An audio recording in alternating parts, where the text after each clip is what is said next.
एक बार फिर से स्वागत है आप सभी श्रोतागणों का मेरे चैनल रागनी सिंह में। आइए सुनते हैं मालती जोशी जी की कहानी कवच।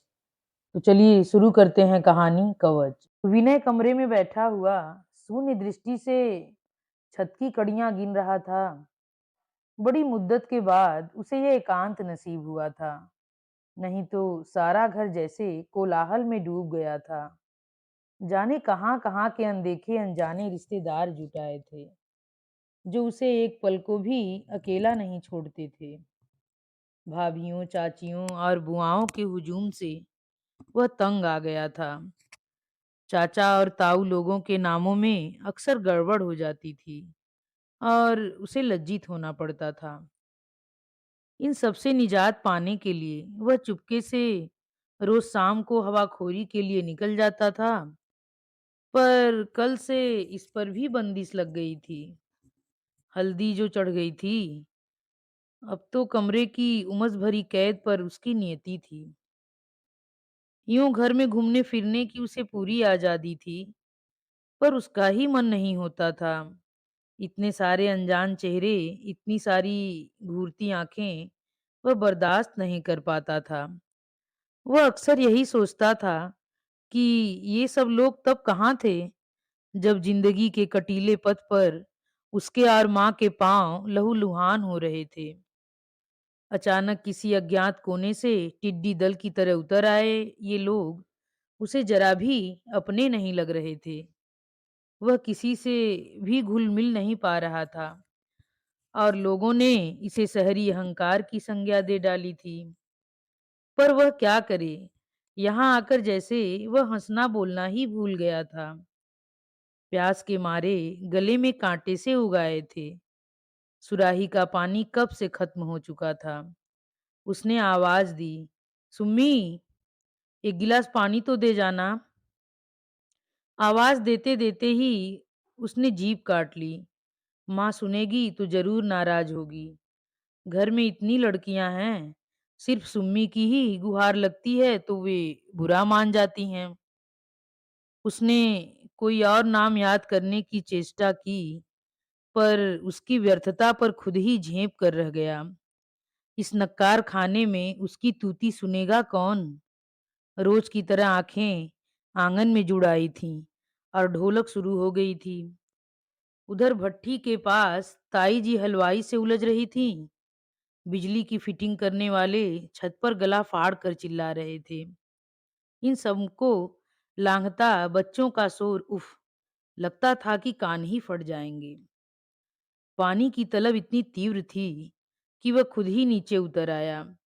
पास आने पर वे गीतों के शब्द उसके कानों से स्पष्ट रूप में टकराने लगे। औरतें बड़े मनोयोग से गीत गा रही थीं। रतन भतैया अपने साथ गाड़ियां भर भर के हीरा मोती, सोना चांदी और रेशम के थान लाया है। सास और जिठानी के सामने उन सबका प्रदर्शन करते हुए बहन गर्व से फूल उठी है। विनय ने सोचा, ऐसी ही तो उटपटांग कल्पना करती रहती हैं ये लोग, तभी तो इनका मन नहीं भरता। उसे सुबह वाला प्रसंग याद आया। छोटी सी आय में परिवार की गाड़ी मुश्किल से खींचने वाले उसके दोनों मामा सुबह आए थे।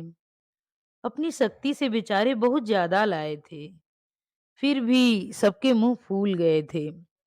भीतर शायद तीखी आलोचना भी हुई होगी, क्योंकि माँ की आंखों में रुलाई के लाल डोरे स्पष्ट झलक रहे थे। कितनी बार रोएगी माँ मेरी शादी में। सच, पहले से पता होता तो कभी इस झमेले में न पड़ता। उसने तो माँ की खुशी के लिए अपने आदर्शों की, अपनी इच्छाओं की बलि दे दी है, पर माँ को एक बार भी तो प्रफुल्लित नहीं देखा। अरे अरे, ये क्या हो रहा है।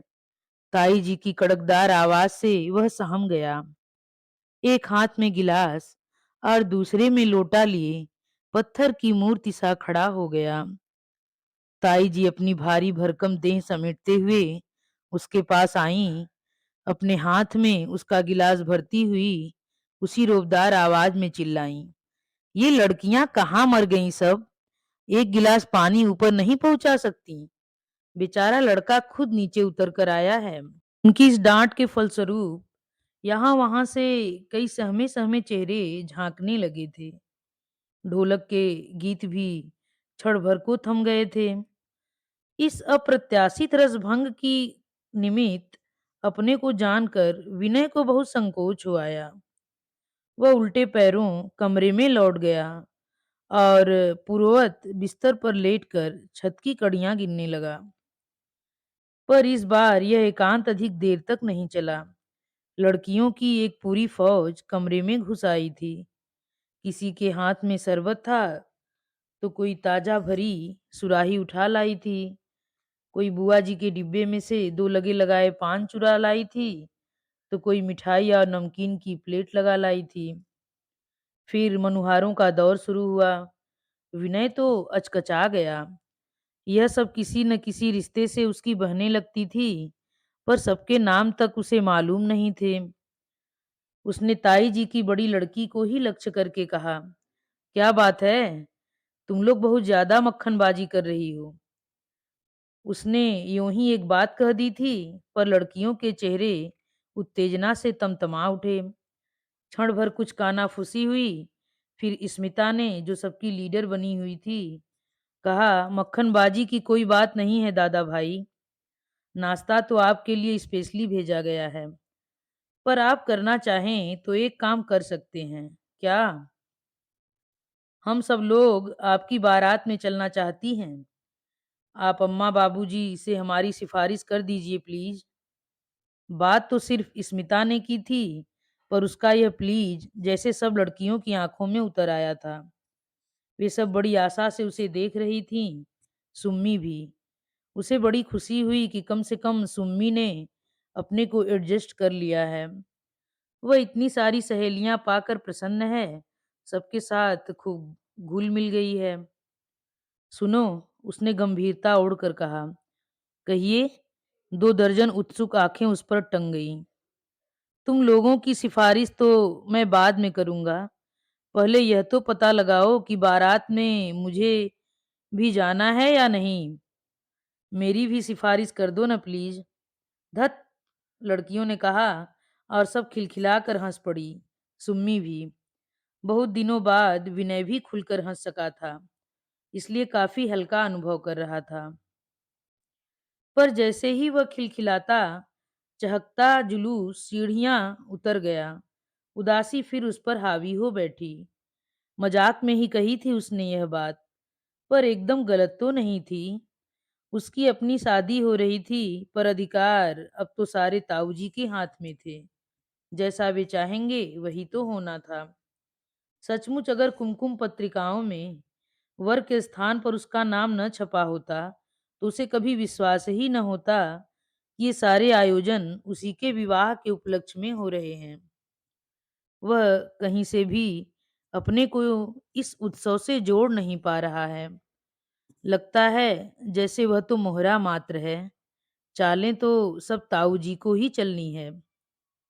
यौवन में पदार्पण करते ही वह भी शादी के सपने देखने लगा था, पर वह जैसे किसी दूसरे जन्म की बात हो गई है। यहाँ परंपराओं से घिरा बैठा विनय जैसे वह सब सोच भी नहीं सकता था। एमकॉम फर्स्ट डिवीजन में पास किया था उसने। 3 महीने बाद ही उसे स्टेट बैंक में अच्छी सी नौकरी मिल गई। उसी दिन से वह कल्पना का जाल बुनने लगा था। सबसे पहले तो वह माँ की नौकरी छुड़वा देगा। बहुत कष्ट उठाए हैं उन्होंने। उसके बाद धूमधाम से सुम्मी की शादी होगी। उसकी अपनी शादी तो बहुत बाद की बात थी, पर पहले घर को घर की सी शक्ल देनी थी।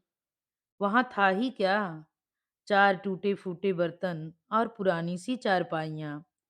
ढंग की 2 कुर्सियां भी तो नहीं थीं। पहले वह घर को सुव्यवस्थित करेगा, बाद में शादी की सोचेगा, और वह भी ऐसी वैसी नहीं, एकदम आदर्श शादी। पर सारी योजना धरी की धरी रह गई। एक दिन अचानक ही ताऊ जी याद हमके।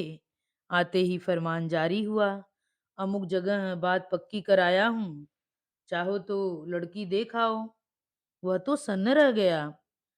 किसी तरह साहस बटोरकर उसने कहना चाहा, ताऊ जी, मैं चाहता था पहले सुम्मी की। हाँ हाँ, सुम्मी की भी करेंगे, हमें भी फिक्र है, पर हाथ में कुछ हो तो पहले। मतलब मतलब ये लोग 20,000 दे रहे हैं, मतलब आप दहेज ले रहे हैं?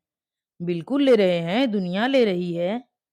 लेकिन ताऊ जी, मेरे आदर्श कुछ और हैं। देखो बेटे, आदर्शों की बात भाषणों में अच्छी लगती है, शादी ब्याह करते समय तो दुनियादारी से ही काम लेना पड़ता है। अच्छा बताओ, लोगे नहीं तो दोगे कहाँ से? मैं अपने बलबूते पर जोड़ लूंगा। और तब तक क्या लड़की घर में बैठी रहेगी? ताऊ जी का पारा चढ़ गया था। फिर एकदम पैंतरा बदल कर बोले, वैसे तुम्हारी मर्जी है, तुम अपनी ही राह चलना चाहोगे तो अच्छा ही है। मुझे जिम्मेदारियों से मुक्ति मिल जाएगी। आगे से तुम लोगों की किसी बात में दखल नहीं दूंगा। पर कल को यह लांछन मत देना कि घर वालों ने बात नहीं पूछी। और बस माँ एकदम डर गई।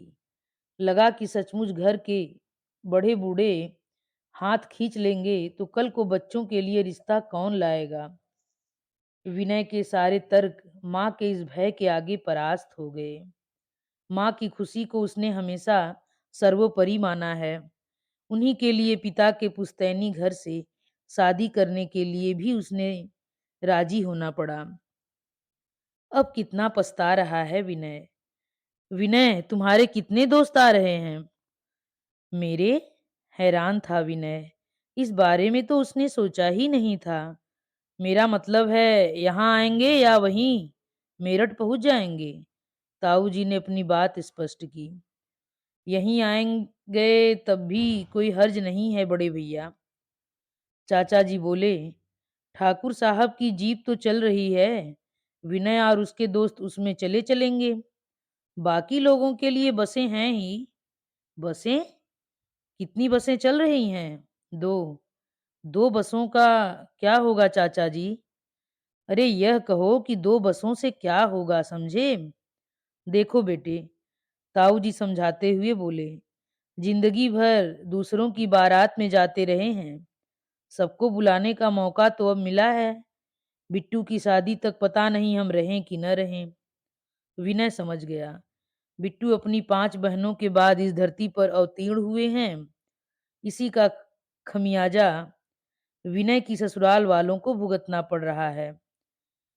उन नितांत अपरिचित लोगों के लिए उसका मन करुणा से भर उठा। दलपत मिसिर के यहाँ कोई गया कि नहीं? ताऊ जी ने पूछा।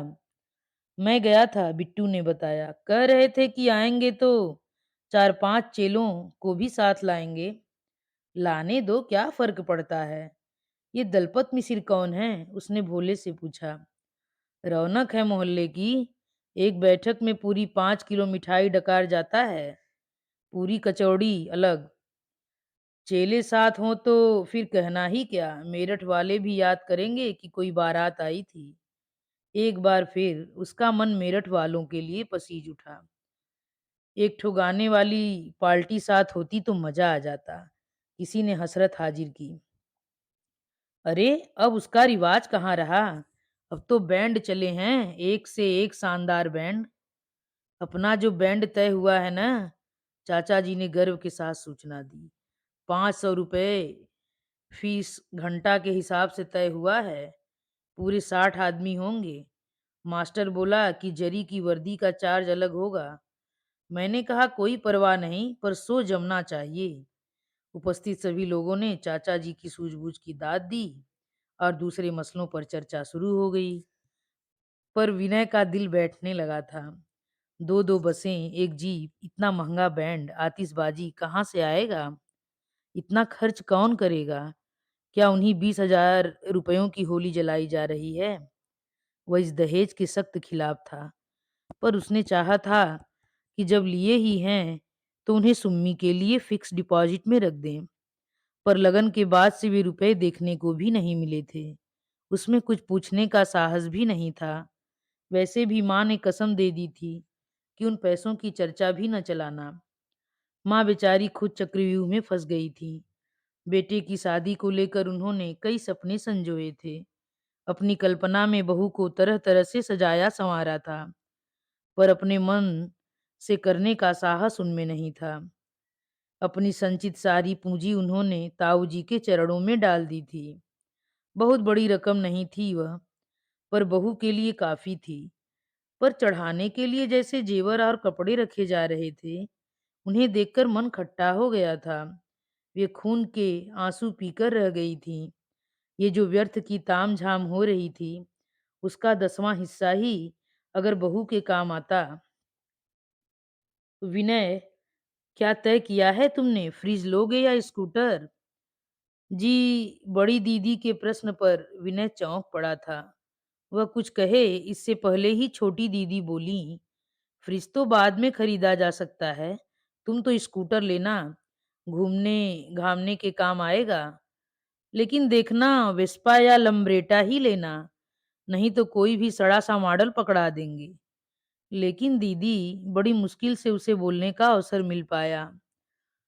अब कुछ की गुंजाइश ही कहाँ है, ऑलरेडी हम लोग इतना ले चुके हैं। वाह रे मेरे छुपे रुस्तम! बड़े जीजा ने पीठ पर धौल जमाते हुए कहा। अभी से इतनी हमदर्दी होने लगी? घबरा मत यार, छोटे जीजा ने चिकोटी ली। जाते ही थोड़े मांग बैठेंगे, पहले अता पता लगाएंगे। उनकी और भी तो ब्याहता लड़कियां हैं। ये तो मांग चुके, मुंह सीकर बैठ जाएंगे। छोटी जीजी ने शंका प्रकट की। लीव इट टू मी, सब संभाल लूंगा। छोटे जीजा ने सबको आश्वस्त किया। अपने तो पहले से एजेंट लगे हुए हैं। पहले ही आगाह कर दिया था कि पंडितों की बारात समझ कर सूखा मत टरका देना, चकाचक होना चाहिए। क्यों विनय, कभी कभार थोड़ा शौक तो फरमाते हो ना? कैसा शौक? अरे, यह क्या शौक फरमाएगा, बड़ी दीदी बोली। चाय पीना तक तो इसने कॉलेज जाकर सीखा है। चाची ने दोनों बच्चों को बहुत सख्त ट्रेनिंग दी है, तभी तो इतने लायक निकले हैं। अपनी यह प्रशंसा भी विनय को पुलकित नहीं कर सकी, बल्कि उसे तो यह सब सुन सुनकर घबराहट सी होने लगी है। आखिर इन लोगों का इरादा क्या है? आखिर कितना नीचे उतरेंगे हम लोग? कल रात बिट्टू ने दोस्तों के साथ बैठकर कन्या पक्ष की लड़कियों को तंग करने की ऐसी शर्मनाक योजना बनाई थी कि विनय गुस्से से तिलमिला गया था। पर किसी ने उसके गुस्से का समर्थन नहीं किया था, बल्कि मखौल ही उड़ाया था कि अभी से वह उधर का पक्ष लेने लगा है। बड़ी मुश्किल से अपने को जब्त कर पाया था वह। ढेर सारा आक्रोश मन में लेकर वह इस विवाह के लिए खड़ा हुआ था। उन अपरिचित लोगों के प्रति एक अनाम रोष, उस अनदेखी लड़की के प्रति एक अव्यक्त खीज उसके हृदय में बैठ गई थी। इसी कारण उसने न उन लोगों से कभी बात ही की, न अपनी भावी वधू को देखने की इच्छा ही प्रकट की। माँ से साफ कह दिया कि जब ताऊ जी के वचनों की रक्षा करनी ही है, तब देखने न देखने से क्या फर्क पड़ता है। बिना किसी उमंग के उसने छुट्टी के लिए अर्जी दी थी। बिना किसी उत्साह के यहाँ चला आया था और बड़े ही निर्लिप्त भाव से सारी रस्में करता जा रहा था। लेकिन जैसे जैसे बारात की तैयारी शुरू हो गई थी, उसे लगने लगा था जैसे वे लोग दल बांधकर किसी गढ़ को जीतने जा रहे हैं। शत्रु पक्ष को नीचा दिखाने के सारे गुर जैसे सेना को रटाए जा रहे थे। और इस बीच जाने अनजाने, चाहे अनचाहे, उसकी सहानुभूति उस दूसरे पक्ष के साथ होती जा रही थी। बारात चलने को बिल्कुल तैयार खड़ी थी। ढेर सारे रस्मों रिवाजों को निपटाते निपटाते विनय तंग आ चुका था। इन सारे ढकोसलों से, अपनी कार्टूनी पोशाक से उसे उबकाई सी आने लगी थी। सोच रहा था कब ओके का सिग्नल मिले और वह बाहर जाकर खुले में सांस ले।